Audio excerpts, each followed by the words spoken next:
प्यारे बच्चों, आज हिंदी विषय में अध्ययन करेंगे पाठ 9 एक माँ की बेबसी। तो बच्चों, यह एक कविता है।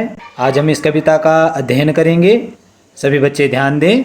न जाने किस अदृश्य पड़ोस से निकल कर आता था वह खेलने हमारे साथ, रतन जो बोल नहीं सकता था खेलता था हमारे साथ। बच्चों, इस कविता में एक बालक है रतन, जो अपने साथियों के साथ खेलता है और बच्चे उस रतन के बारे में बता रहे हैं कि न जाने वह किस अदृश्य पड़ोस से आता था, वहाँ कहाँ रहता था इसका हमें मालूम नहीं था।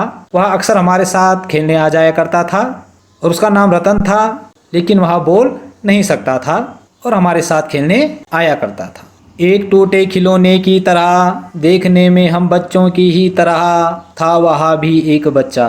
तो और बच्चे बोल रहे हैं वह एक टूटे खिलौने की तरह था, वह देखने में हम बच्चों की तरह था, वह भी एक जैसे हम बच्चे हैं देखने में तो हमारे जैसे ही था, लेकिन जैसे एक टूटा हुआ खिलौना होता है वह उस तरह खेला करता था जिस प्रकार से एक बेजान खिलौना होता है या वह अंगहीन होता है किसी अंग से, तो वह हमारे साथ खेलने आया करता था।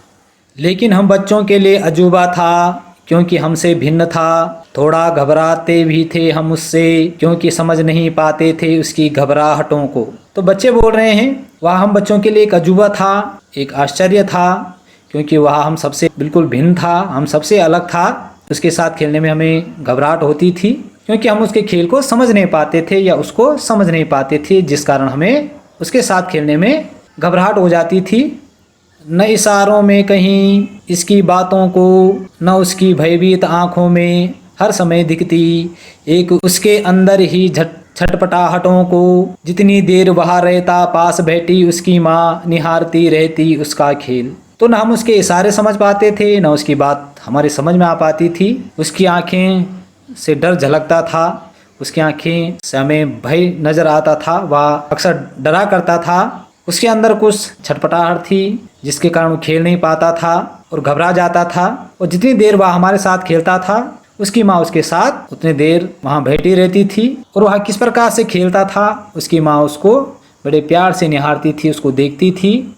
अब जैसे जैसे कुछ बेहतर समझने लगा हूँ उनकी भाषा जो बोल नहीं पाते हैं, याद आती है रतन से अधिक उसकी माँ की आँखों में झलकती उसकी बेबसी। तो अब बच्चे धीरे धीरे समझ गए थे, जो अक्सर उनके साथ खेलने आ जाया करता था, जो उसकी भाषा थी वह हमारे समझ में नहीं आती थी क्योंकि वह बोल नहीं पाता था, अर्थात वह गूंगा था, वह बोल नहीं पाता था, इसलिए हम उसकी भाषा नहीं समझ पाते थे और वह अपनी भाषा को हमसे प्रकट नहीं कर पाता था, जिससे उसे खेलने में बहुत परेशानी होती थी। और सभी बच्चे समझ गए थे कि उसकी माँ की जो बेबसी है, उसकी माँ की बेबसी यही थी कि उसका बच्चा बोल नहीं पाता है, जिससे उसे खेलने में बहुत परेशानी होती थी और बच्चों को समझने में बहुत परेशानी का सामना उसे करना पड़ता था।